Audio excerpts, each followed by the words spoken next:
Hello guys, मैं प्रदीप भगत स्वागत करता हूं आप सभी का हमारे यूट्यूब चैनल PK7V में। गाइस, आज के इस वीडियो में हम लोग बात करने वाले हैं एनसीईआरटी क्लास 8 हिंदी का चैप्टर 11 जब सिनेमा ने बोलना सीखा का सारांश को इस वीडियो में हम लोग जानेंगे। अगर आप इसी चैप्टर का क्वेश्चन आंसर का वीडियो देखना चाहते हैं या आप क्लास 8 का सभी चैप्टर्स का वीडियो देखना चाहते हैं तो उसका प्लेलिस्ट का लिंक ऊपर आई बटन पे और नीचे डिस्क्रिप्शन पे भी दिया हुआ है, जाकर जरूर देख ले। प्लीज गाइस, वीडियो को कंप्लीट वॉच कीजिए क्योंकि मैं आप लोगों को कंप्लीट इन्फॉर्मेशन देता हूँ और एक एक वर्ड का मीनिंग को तोड़ तोड़ कर समझाता हूँ। हाँ दोस्तों, जरा आगे बढ़ने से पहले हमारी इस वीडियो को लाइक करें और हमारी मेहनत को सफल करें और चैनल को सब्सक्राइब करें और साथ ही बेल आइकन को दबा ले ताकि आगे आने वाली वीडियोस का भी लुत्फ उठाते रहे। वे सभी सजीव है, सांस ले रहे हैं, 100% बोल रहे हैं। 78 मुर्दा इंसान जिंदा हो गए, उनको बोलते बातें करते देखो। देश की पहली सवाक बोलती फिल्म आला मारा के पोस्टरों पर विज्ञापन की ये पंक्तियां लिखी हुई थी। यानी आला मारा का जो फिल्म निकलने वाला था उसका एक पोस्टर लगा हुआ था और ये पोस्टर पर ये लाइनें लिखा हुआ था। 14 मार्च 1931 को वह ऐतिहासिक तारीख भारतीय सिनेमा ने बड़े बदलाव का दिन था। इसी दिन पहली बार भारत के सिनेमा ने बोलना सीखा था। हालांकि वह दौर ऐसा था जब मूक सिनेमा लोकप्रियता के शिखर पर था। पहली बोलती फिल्म जिस साल प्रदर्शित हुई उसी साल कई मूक फिल्में भी विभिन्न भाषाओं में बनी, मगर बोलती फिल्मों का नया दौर शुरू हो गया था। मूक फिल्मों का मतलब हो रहा है जैसे कि उसमें कोई इंसान बोलता नहीं था, मतलब सिर्फ इशारा करके दिखाता था या बताता था। ठीक है, एक एक जो कार्टून रिदम वाइज जो जाता है उसको कहा जाता था मूक फिल्म, यानी नाटक करके बताता था लेकिन उसमें कोई इंसान का आवाज नहीं सुनाई देता था। लेकिन जो बोलती फिल्म का एक नया सा युग शुरू हो चुका था अब तक। पहली बोलती फिल्म का नाम आला मारा, बनाने वाले फिल्मकार थे आर्देसर एम ईरानी। हमेशा नाम याद रखिएगा, आर्देसर एम ईरानी। बोलती फिल्म का नाम, बनाने वाले का नाम आर्देसर एम ईरानी, याद रखिएगा। आर्देसर ने 1929 में हॉलीवुड की एक बोलती फिल्म सो बॉट देखी और उन्होंने कौन सा फिल्म देखकर उनको प्रेरणा मिला था? एक हॉलीवुड का 1929 में सो बॉट फिल्म देखकर उनको यह बोलती फिल्म बनाने का प्रेरणा मिला था। वहां से एक आइडिया आया था और उनके मन में बोलती फिल्म बनाने की इच्छा जगी। पारसी रंगमंच पे एक लोकप्रिय नाटक को आधार बनाकर उन्होंने अपनी बोलती फिल्म की पटकथा बनाई और पारसी मतलब पारसी लोगों से एक नाटक से उन्होंने इसको आधार मानकर ही बोलती फिल्म बनाया था। इस नाटक के कई गाने ज्यों के त्यों फिल्म में ले लिए गए। एक इंटरव्यू में आर्देसिर ने उस वक्त कहा था, हमारे पास कोई संवाद लेखक नहीं था। संवाद लेखक का मतलब हो रहा कि डायलॉग लिखने वाला उस समय कोई नहीं था। जब डायलॉग कोई हीरो या कोई जब हीरोइन बोलता है या कोई जब विलन डायलॉग बोलता है, कितने आदमी थे साहब 4, तो ये डायलॉग बोलने वाला लिखने वाला जो आदमी होना चाहिए वो उस समय नहीं था। गीतकार नहीं था, जो गीत लिखेगा वो नहीं था, संगीतकार नहीं था। सोचिए, ऐसा अवस्था था। मतलब बॉलीवुड का इंडस्ट्री में आज से जो पहले चला जाइए ऐसा कुछ नहीं था बॉलीवुड का इंडस्ट्री। मतलब उस समय हम लोग का अंदर जो ये इतना टैलेंट आज उभर कर आया वैसा कुछ भी नहीं था।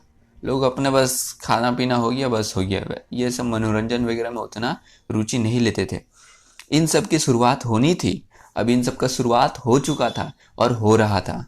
आर्देसिर ने फिल्म के गानों के लिए स्वयं की धुनें चुनी। अब स्वयं का जो गाना गाया, स्वयं का जो धुन था उसको सिलेक्ट किया। फिल्म के संगीत में महज 3 वाद्य तबला, हारमोनियम और वायलिन का इस्तेमाल किया गया। हमेशा याद रखिएगा ये वाला लाइन, फिल्म का संगीत में सिर्फ 3 तबला, वाद्य तबला, हारमोनियम और वायलिन का इस्तेमाल किया गया था। आला मारा में संगीतकार या गीतकार में स्वतंत्र रूप से किसी का नाम नहीं डाला गया था। इस फिल्म में पहले पार्श्व गायक बने WM खान। पार्श्व गायक का मतलब हो रहा जो साइड से जो गाना गाते या म्यूजिक देते वो बने WM खान। पहला गाना था दे दे खुदा के नाम पर प्यारे अगर देने की ताकत है। आला मारा का संगीत उस समय डिस्क फॉर्म में रिकॉर्ड नहीं किया जा सका। फिल्म की शूटिंग शुरू हुई तो साउंड के कारण ही इसकी शूटिंग रात में करनी पड़ी।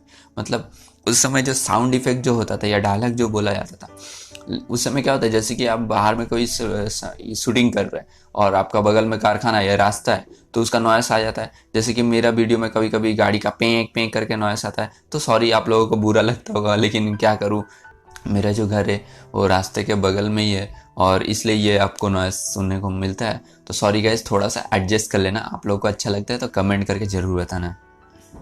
मूक युग की अधिकतर फिल्मों को दिन के प्रकाश में शूट कर लिया जाता है। मूक युग मतलब जो बोलता नहीं था उसको तो दिन में शूट कर लेते हैं, ठीक है, कोई प्रॉब्लम नहीं। लेकिन जब बोलेंगे, अगर तुम्हारा डायलॉग ही रिकॉर्ड नहीं होगा, उसका आवाज़ नहीं आएगा सही से, तो वो फिल्म को मज़ा नहीं मिलेगा ऐसे। मगर आलम आरा की शूटिंग रात में होने के कारण इसमें कृत्रिम प्रकाश व्यवस्था करना पड़ा, मतलब लाइट का व्यवस्था करना पड़ा। जो रात को लाइट देखते हैं आप लोग, लगाया जाता है शादी वगैरह में, वैसा यहीं से प्रकाश प्रणाली बनी जो आगे फिल्म निर्माण की जरूरी हिस्सा बनी। आलम आरा ने भविष्य के कई स्टार और तकनीशियन तो दिए ही है, आर्देशिर की कंपनी तक ने भारतीय सिनेमा के लिए 150 से अधिक मूक और लगभग 100 सवाक फिल्में बनाई। सवाक का मतलब होता है बोलती हुई फिल्म, और मूक का मतलब हो रहा जो बिना बोलती हुई film. Alam Ara film Arabian nights जैसी फैंटेसी थी।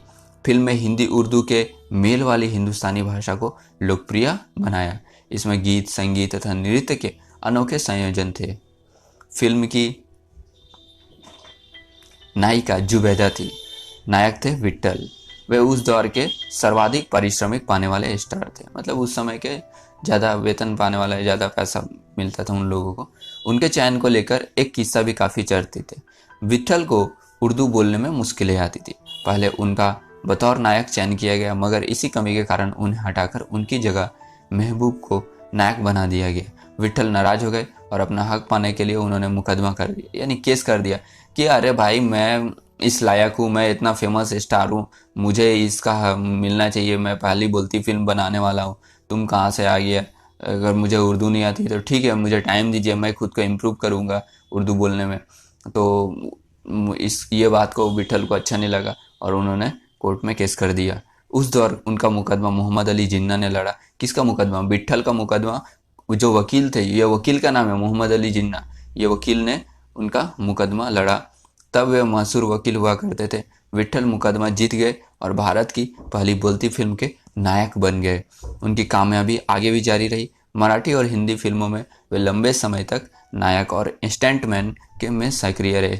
नायक का मतलब हो रहा हीरो, और स्टंटमैन का मतलब हो रहा जैसे कि आपका कौन सा कहाँ पे क्या करना है, क्या एक्शन करना है, जो आपको एक्शन वगैरह दिखाते हैं कि यहाँ पर आपको ऐसे मारना है, इससे आपको पकड़ना है, इससे आपको उड़ना है, तो उसको बोलते हैं स्टंटमैन। इसके अलावा आलम आरा में सोहराब मोदी, पृथ्वीराज कपूर, याकूब और जगदीश सेठी जैसे अभिनेता भी मौजूद रहे।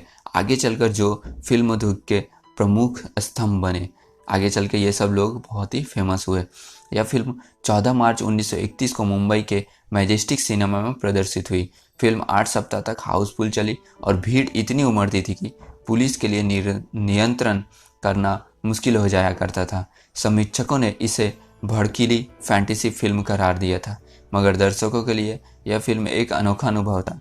यह फिल्म 10,000 वर्ग फुट लंबी थी और इसे 4 महीनों की कड़ी मेहनत से तैयार किया गया था।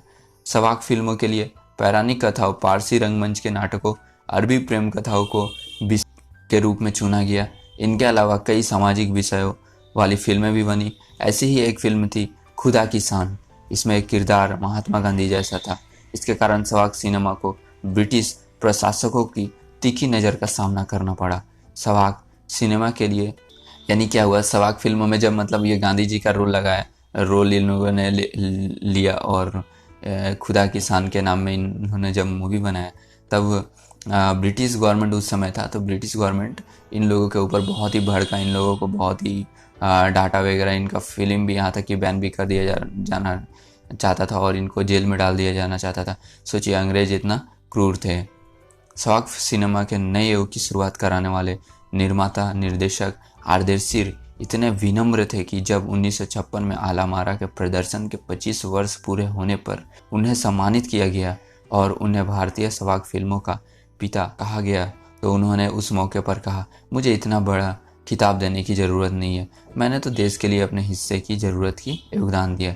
यानी जब आर्देशिर एम ईरानी को 25 साल के बाद जब उनको एक अवार्ड दिया गया, तब उन्होंने कहा कि मुझे ये अवार्ड देने की ज़रूरत नहीं है, ये तो मेरा देश के प्रति योगदान है, मैंने देश के प्रति ये काम किया है।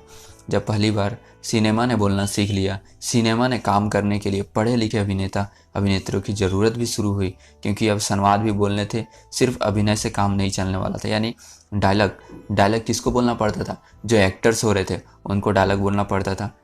मुख्य फिल्मों के दौर में तो पहलवान जैसे शरीर वाले, स्टंट करने वाले और उछल कूद करने वाले अभिनेताओं से काम चल जाया करता था।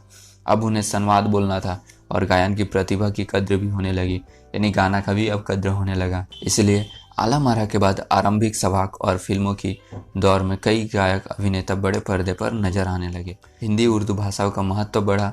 सिनेमा ने देह और तकनीक की भाषा की जगह जन प्रचलित बोलचाल की भाषाओं का दाखिल हुआ। सिनेमा ज़्यादा देसी हुआ। एक तरह की नई आज़ादी थी जिससे आगे चलकर हमारे दैनिक और सार्वजनिक जीवन का प्रतिबिंब फिल्मों में बेहतर होकर उभरने लगा। अभिनेताओं अभिनेत्रियों की लोकप्रियता का असर उस दौर के दर्शकों पर भी खूब पड़ रहा था। माधुरी नाम की फिल्म में नायिका सुलोचना की हेयर का स्टाइल उस दौर में औरतों में लोकप्रिय थी। मतलब उस समय में जो नायक और नायिका होती थी, यानी फिल्म एक्टर और एक्ट्रेस होते थे, उनका जो स्टाइल होता था उनको लेकर, मतलब जैसे कि फीमेल लोग का स्टाइल को फीमेल लोग बहुत ही चर्चा करती थी, अरे ऐसे स्टाइल किया है। जैसे कि बहुत कुछ दिन पहले बचपन में जैसे कि सलमान खान तेरे नाम का जो फिल्म में बीच मांग का जो हेयर स्टाइल था वो बहुत ही चर्चा था बच्चों में।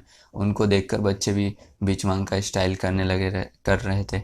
और अभी जो भी फिल्मों में जो भी स्टार वगैरह चश्मा या कुछ ड्रेस वगैरह यूज़ करते या डायलॉग यूज़ करते, उसको आज का युवा भी बहुत ही अच्छे से एक्सेप्ट करते हैं और उसको अपने लाइफ में भी अपनाने का कोशिश करते हैं।